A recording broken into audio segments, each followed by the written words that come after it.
معزز قارئین و سامعین، جیسا کہ آپ جھوٹے مدعی نبوت والے لیکچر میں پڑھ چکے ہیں کہ جس نے بھی نبوت کا دعویٰ کرنے کی ناپاک جسارت کی، امت مسلمہ نے غیرت ایمانی کے تقاضے کو پورا کیا اور اس کو کیفر کردار تک پہنچایا، اس کا سر قلم کر دیا۔ اہم سوال یہ ہے کہ وہ نامور مجاہدین تو اپنا حق وفا خاتم الانبیاء صلی اللہ علیہ وسلم سے ادا کر گئے، اور ہم نے اب کیسے کرنا ہے؟ آئیے دور حاضر کے مسموم ترین فتنے کے سد باب کے لیے ہمارے اکابرین امت نے کیا کردار ادا فرمایا، اس کے متعلق جانتے ہیں۔ سوال نمبر 5، امام اہل سنت مجدد دین و ملت اعلیٰ حضرت امام احمد رضا خان بریلوی رحمۃ اللہ علیہ کا فتویٰ قادیانیوں کے متعلق کیا ہے؟ جواب: نبی اخیر الزماں صلی اللہ علیہ وسلم کی ختم نبوت پر ڈاکہ زنی ہوتے ہوئے دیکھ کر امام اعلیٰ حضرت رحمۃ اللہ علیہ تڑپ اٹھے اور مسلمانوں کو مرزائی نبوت کے زہر سے بچانے کے لیے انگریز کی ظلم و بربریت کے دور میں علم حق بلند کرتے ہوئے شمع جرأت جلاتے ہوئے یہ فتویٰ صادر فرمایا، جس کا ہر حرف قادیانیت کے 100 منات کے لیے گز محمود غزنوی ہے۔ قادیانیت مرتد اور منافق ہے۔ مرتد منافق وہ ہے جو کلمہ اسلام اب بھی پڑھتا ہے، اپنے آپ کو مسلمان بھی کہتا ہے، اور پھر اللہ عز و جل یا رسول اللہ صلی اللہ علیہ وسلم یا کسی بھی نبی کی توہین کرتا یا ضروریات دین میں سے کسی شے کا منکر ہے، اس کا ذبیحہ محض نجس، مردار اور حرام قطعی ہے۔ مسلمانوں کے بائیکاٹ کے سبب قادیانیوں کو مظلوم سمجھنے والا اور اس سے میل جول چھوڑنے کو ظلم یا ناحق سمجھنے والا اسلام سے خارج اور کافر ہے، اور کافر کو کافر نہ کہنے پر بھی وہ کافر ہے۔ احکام شریعت صفحہ 112۔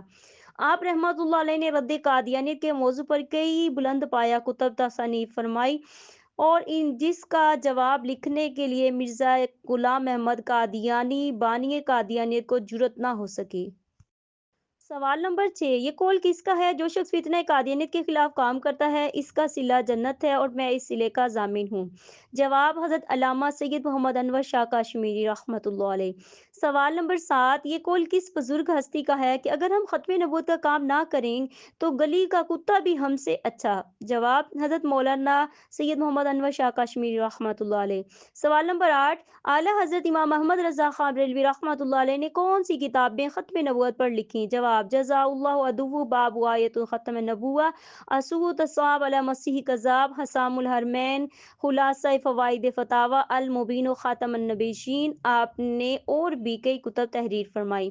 سوال نمبر 9، مرزا غلام احمد قادیانی طویل کی کینچی سے میری حدیث کو کتر رہا ہے، بتائیے مرزا قادیانی کے متعلق یہ الفاظ کس شخصیت نے کہے ہیں؟ جواب: سرکار دو عالم خاتم النبیین صلی اللہ علیہ وسلم نے تاجدار گورا فاتح قادیانیت مامون من رسول سیدنا پیر مہر علی شاہ رحمۃ اللہ علیہ سے حالت رویہ میں یہ الفاظ ارشاد فرمائے۔ جب آپ روضہ رسول کے سامنے تشریف فرماتے تو آپ صلی اللہ علیہ وسلم ارشاد فرمایا، بیٹا مہر علی، ہندوستان میں مرزا غلام احمد قادیانی میری احادیث کو تاویلات کی کینچی سے ٹکڑے ٹکڑے کر رہا ہے، اور تم میرے قدموں میں خاموش بیٹھے ہو، جاؤ اور اس فتنے کا سدباب کرو۔ اس لیے آپ کا لقب مامور من الرسول بھی ہے۔ اس فتنے کی سرکوبی کے لیے تاجدار خاتم النبیین صلی اللہ علیہ وسلم نے آپ رضی اللہ تعالی عنہ یعنی سیدنا پیر مہر علی شاہ قدس سرہ کو اپنے قدموں میں بلا کر منتخب فرمایا۔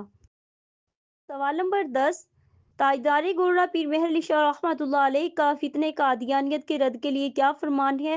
جواب: تاجدار گورا پیر سید مہر علی شاہ رحمۃ اللہ علیہ نے فرمایا، جو شخص عقیدہ ختم نبوت یعنی رد قادیانیت پر کام کرتا ہے، اس کی پشت پر آپ صلی اللہ علیہ وسلم کا دست شفقت ہوتا ہے۔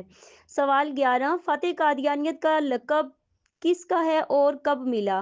جواب: 25 اگست سن 1900 کے دن کو یوم فتح مبین کہا جاتا ہے۔